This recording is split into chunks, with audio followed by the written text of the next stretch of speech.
How do we construct a door with very high sound isolation? We're talking like extreme cases. Some examples could be if you have a very big apartment where you have a separate apartment within the apartment which you could rent to some other tenant, or if you want to have some teenage kids that want to have a place of their own. So you need a door between the apartments as well, and not just through the stairwell. Could also be 2 hotel rooms which are adjacent to each other, but there's a door opening in between those 2 hotel rooms. And in those cases, typically you want very high sound insulation, but you want to do it with one door. So how can we do it? Well, the trick here is that actually it's better to use 2 doors if the sound requirements are extreme. You could get up to 40 dB is not a problem with a regular apartment door. If you go to 45, also possible, but now we're starting to talk about special doors. And if you have like unit separation sound requirement, we're talking more than 50 dB requirement on sound isolation, and that would mean like Fort Knox vault door. That it's not practical. I've seen such a door actually in a music education classroom where there was like some practice rooms, and those doors, they were thick, they were crazy, but I think they were rated above 50 in just one door, but it was like insane. I have never seen a door like that before or after. So you can't really use it in a normal apartment. So what you would do is something like this. It's called a tandem door in Swedish, tandemdörr. And you can see this example here from Dalok is 53 dB. So that's really good when we're talking about doors. And you see it's 2 doors actually. So you got 2 sound class doors with a space in between. And you can also note something interesting here, that there's this perforated plate here. So why is that?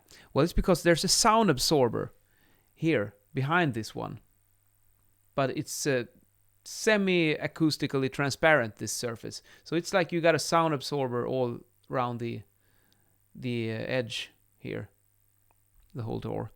And let me show you why we can do it like this. This is not a door. I'm just using like a regular chipboard. I just want to show you the principle with 1 plate compared to 2 plates. 1 door compared to 2 doors. So in this case, it's just a regular chipboard I put here. And we got 29 dB. And then let's just put another one there with some space in between. You can see what happens with sound reduction. It's got a massive improvement. A massive improvement from 29 to 44. That's a lot. Usually you could say like 5 to 10 dB is perceived as a doubling or halving of the perceived sound pressure level. So when we're talking 29 to 44, it's almost a doubling of the doubling. So it's really, really much. And then that's this perforated absorption on the side. So why would you want that? Well, look at this. If we just add 30 millimeters of absorption material, mineral wool, here in the cavity, you get another bump, 5 dB. It's a significant boost with just this little layer in here in between. However, you can't do it like this indoors, because then you can't walk through them, because there would be mineral wool covering you in your face when you try to go through, and it's very itchy. So that's why you do it like this. But what we can do is that if we just place this mineral wool along the edges here and put this behind a transparent perforated plate all around, then we could get almost something like this. So that's how you would construct a very, very powerful door with regards to sound insulation. You actually have this principle also if you consider in the cinema or a music recording studio or other places where there are extreme sound requirements. It's like, an airlock, but for sound. You got 2 doors and a little corridor in between. And the doors can be quite heavy and robust with good sound insulation. And then you have a lot of sound absorption inside this little corridor.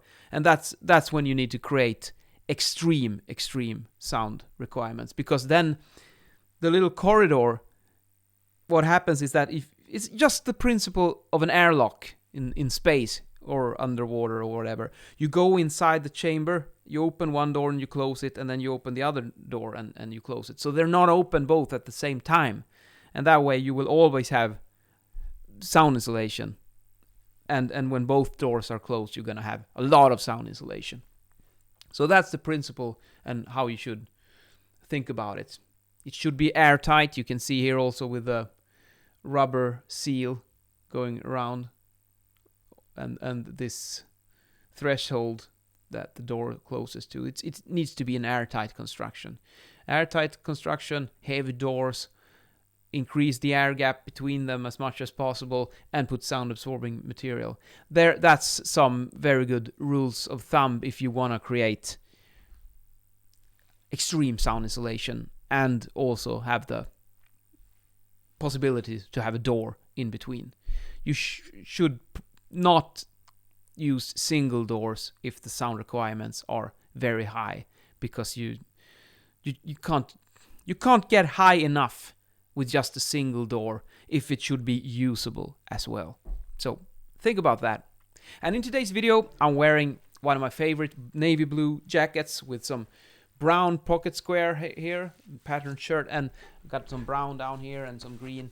And I also match it with the watch silver here, silver on the belt. And the thing with this jacket is that it's like super 110 wool. It's a very, very light jacket, and it's quite nice because it breathes a lot. There's no lining down here. It's just the fabric. So I really like this one. For warmer climates and warmer weathers, stuff like this is great. And now here we got, it's more than 0 degrees outdoors, so that's what we consider warm climate. So that's why I chose this summery outfit today. We got probably like 1 or 2 degrees above 0, I guess. So that's nice. See you later.